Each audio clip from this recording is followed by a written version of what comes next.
This meeting is being recorded. Hello, ladies and gentlemen, and welcome to our interview with Adrianus Warmenhoven.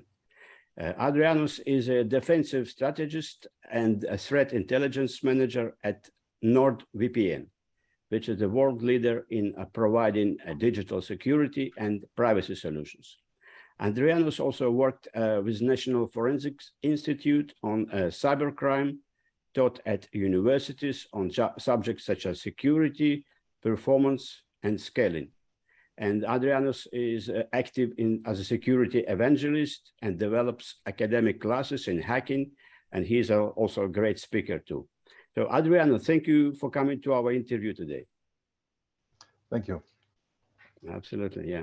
My pleasure. Adrianus, could you tell us a short story about your career path, what brought you to where you are right now, and maybe what you guys at VPN are up to these days? Yeah, that's my earliest days with computers were in the 1980s. And my first experiences were with bulletin board systems, which were just like websites, but you had to dial in specifically with your telephone, with your fixed line to each of them and to get your software and those kind of things. And you learned a lot, and it was really interesting, all this technology. So I decided to pursue that and started to study computer sciences at the University of Amsterdam. It was there that when the World Wide Web was released by Tim Berners-Lee in 94, I think, I first set up my first company, which was one of the first web hosters in Europe. I asked about 12 euros per megabyte per month. Yeah, because there were no web servers, anything like that. So prices have really come down since then. And from then on, I went on to set up one of the first ISPs in Africa with satellite dishes. I built a really big ISP for the ING Bank, Postbank, and did a lot of other security work. I did things after that with airplanes, with medical stuff, with megawatt batteries. I'm having so much fun in security. You get to touch everything and you get to poke at everything. It's awesome. Absolutely, yeah, great stuff. So I believe that we will have a very thoughtful conversation on cybersecurity. Maybe you will provide us some tips for our risk managers and compliance professionals to keep them safe from attacks and maybe explain a little bit trends in the market. So let's start our discussion about topic like CISO and risk managers and different tools to mitigate cyber risk. What have been your observation, Adrianus, at this time? I've been CISO for one of the biggest wholly Dutch-owned cybersecurity companies, and one of the things that I found is that most people have too much trust or don't want to spend the time and work. They have too much trust in SIEMs or in complete computer solutions. My personal trust was always in my notebook and my Excel sheet. The biggest tip I can give any CISO is try to get a picture of what you're trying to protect in your mind. If you cannot comprehend all the parts, it means you're missing something. You cannot make a good defensive plan if there are areas which you neglect or which are not interesting to you.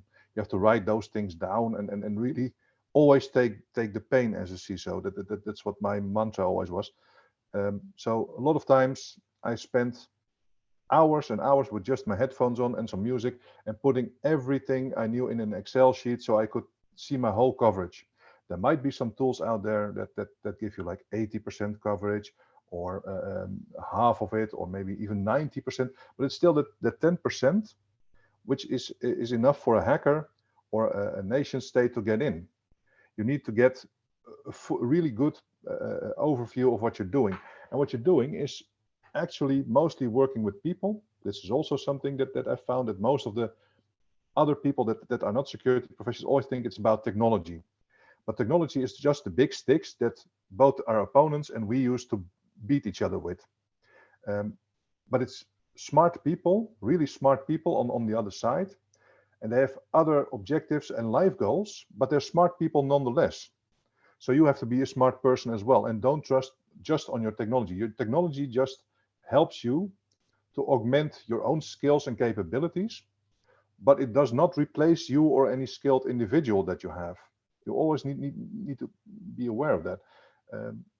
Don't put all of your trust into systems or into frameworks or ways of working.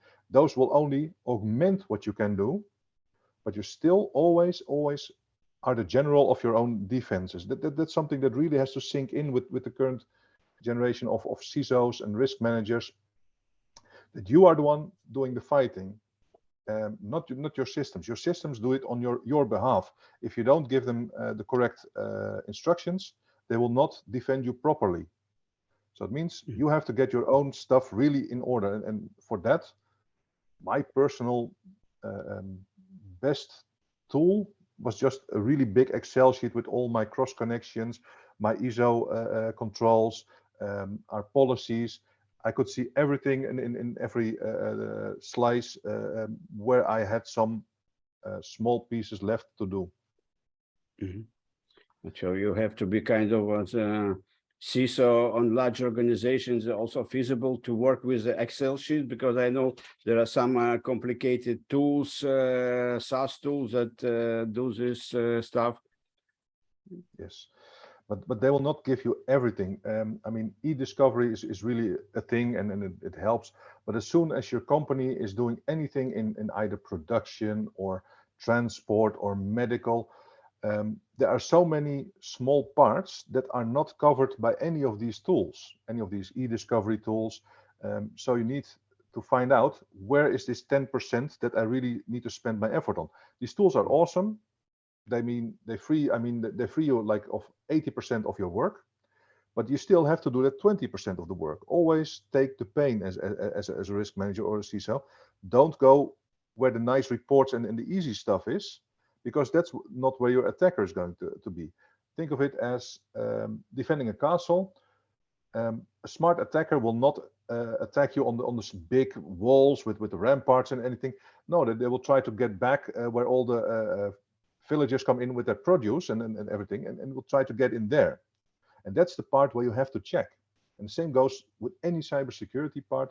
Figure out where there is no light, and work hard to get light in there, and also explain to people why you are doing all this bureaucratic, because that a lot of people will feel that, especially if you're starting out, bureaucratic stuff like documenting all my assets and documenting the log files and the reviews on that.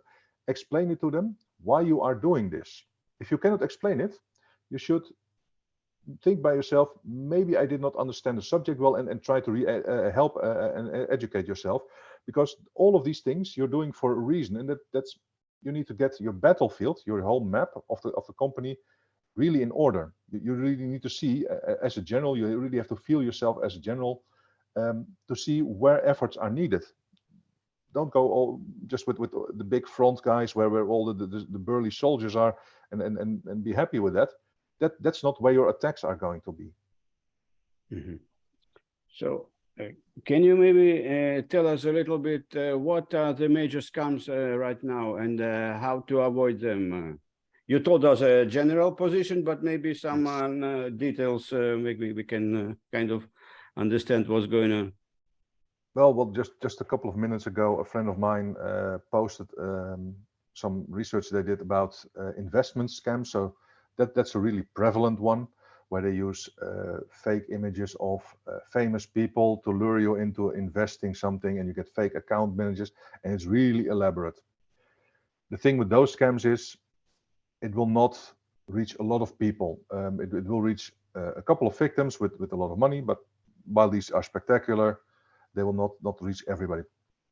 The biggest scams are actually mostly all the banking scams and the phishing scams, the fake websites. There's so many small things that can happen to you in security, and it's not always cybersecurity. It's sometimes downright scamming or defrauding someone. And it means that fake web shops that promise you something that's too good to be true. Well, that whole saying is correct. If something seems too good to be true, it is not true. And on the internet, there will always be a large number of people who have no technical skills, like your attackers. They come from all over the world, and they will just try to attack the person, the personalities, and try to give you something that you like. More dangerous for companies is the CEO fraud. And the CEO fraud, you can kind of, as a CISO or risk manager, can kind of predict when this will happen. And not a lot of risk managers take this into account, but you can. Because a CEO fraud will almost always happen if there's big churn in your company, and or if there's management change. And you can see that on LinkedIn pages, because that's what these CEO fraudsters do. They watch LinkedIn pages, they watch Glassdoor, they watch for any major activity within a company or a hiring search or anything like that. Because if there's a lot of people and there's a lot of chaos and noise, that's the moment when you can try a CEO fraud, when you can just email somebody saying, hi, I'm your manager's manager. You have to give me this because your manager's on vacation, things like that. And don't think that because you cannot quickly put all these things one and one together in your head when you just look at a website, that the attackers can't, because all the OSINT tools, all these computer tools, they are used to working at large scale. We people, we think that, well, a couple of gigabytes of data is a lot. Computers don't. They manage easily, and you can have automated scrapers, and the automated scrapers can just give you a normal graph on how many people have changed their jobs with the company, or it can alert you if the Chamber of Commerce CEO has changed, or anything like that. Those are all things that will be used against you. Everything you leave online is a trail that attackers can and will use against you.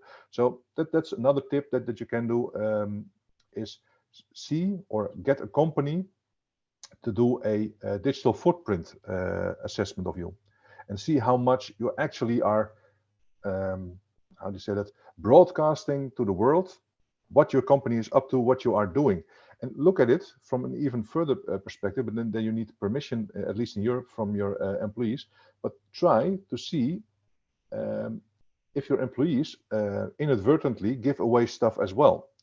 So, like, we're all going on a vacation. So if I know from your LinkedIn page or your company page who works at your company, and I see that this person is on vacation, this person, I know who's left at the company. And if I can see that it's the junior, that would be my time to attack if I were an attacker, those kind of things. Fabulous. Yeah. I actually heard about some Dutch company with a CEO fraud. I don't remember the name, but they say, I think... a really big one. I know this one. This is the Pathé, which is the movie theaters. Oh, yeah, exactly. Yeah. They got defrauded. They got defrauded for like $72 million. Yeah, because they have different branches in different countries, and probably they sent email from some person who didn't know that there was some kind of change, something like this. Yes. They were sending an email saying, we are in a secret merger. Quickly send this amount of money to this bank account. It's a down payment, so we can conclude the merger. And they used a spoofed account from the CEO. So yeah, exactly this scenario, you remember correctly, exactly this scenario happened there. Yeah, okay, let's discuss more like about the privacy issues. I know that I work kind of remote, and sometimes I work maybe in airports, and sometimes I don't know what happens, because I hear that you have to protect, and although I'm kind of risk management, I don't put too many tools. But as you working in the VPN company, maybe you can explain better why we need the VPN and what kind of special things with NordVPN, what differs them from other companies? Because there are a lot of noise in the VPN space. Yes, the VPN space is very much in under development and in innovation at the moment. But first, let's start at the basics.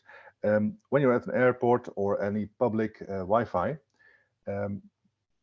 most of the time nowadays they will have configured it correctly that client devices will not see each other, which is nice. And because it used to be that you use a VPN, so I cannot look at your packets and you cannot look at my data packets. But here's the thing. You are trusting implicitly from that moment on every piece of equipment between you and the other website of the public website. So if you go on a holiday and you have this holiday vacation house where you have a Wi-Fi, and that means you trust this person to simply route your packets through their ISP directly to the website. But what if there's somebody malicious in between? Because this administrator, who you don't know, you have no relationship with, this administrator can actually do deep packet inspection on all of your packets. And you might say, okay, that's not so bad because I'm using TLS or an encryption with my website, but I can see every website you visit. Because in the TLS, in the headers, there's some information which tells me which website you are visiting. And it gets even worse. I've done a research 2 or 3 years ago where I looked at packet sizes and websites and tried to guess which page you are looking at. This kind of works. It's not really accurate, but I can kind of see which website you see, you visit, which page you're looking at by the size of the page, the amount of traffic you get from advertisement network, JavaScript, CDNs, and all the other sites that it also contacts after you went to this website first. It kind of is almost like a fingerprint of a specific web page. Because on the web pages, different advertisements are placed, different placeholders.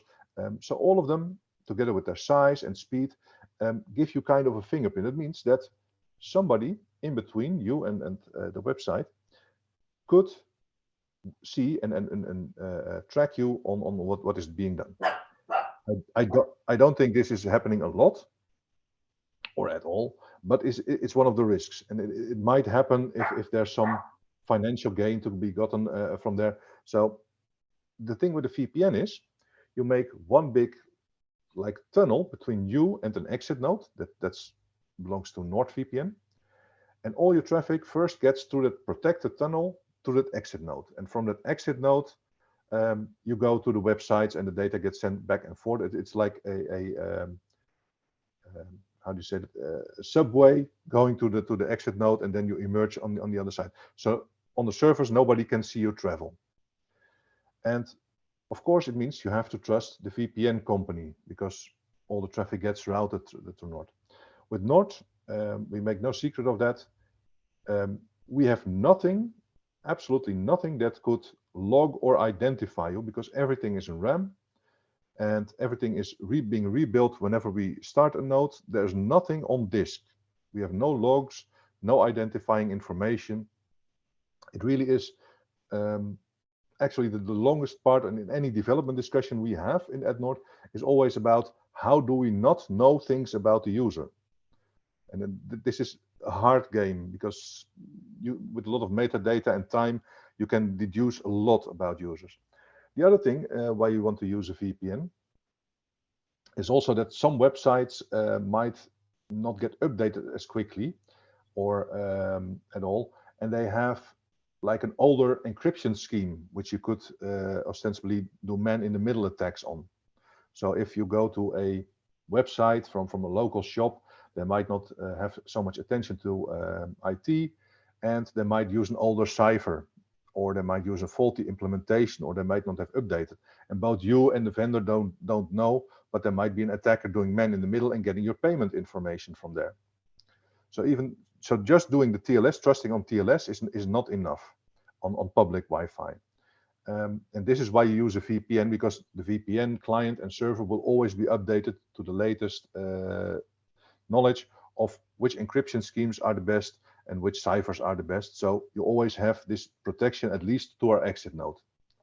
And our exit nodes are on transits and exchanges. It means there's a really small chance of somebody trying to get in there as well, and they don't even know you at all, so they don't know what traffic is coming out of our exit node. The exit node might be random, so it's really hard for an attacker to get any of the information.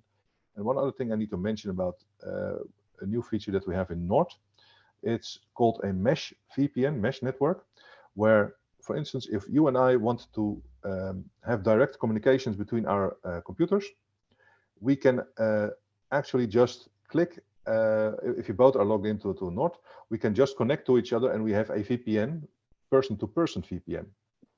So you can have your friends in a specific VPN group, and our computers can all reach each other, but nothing else. So there's another ad hoc security with that. Does it kind of slow down a little bit speed? Because once I tried some VPN for 2 weeks. They have kind of 2 weeks free, and it worked very slow for me. So I just gave it up. It depends a bit. The answer is yes and no.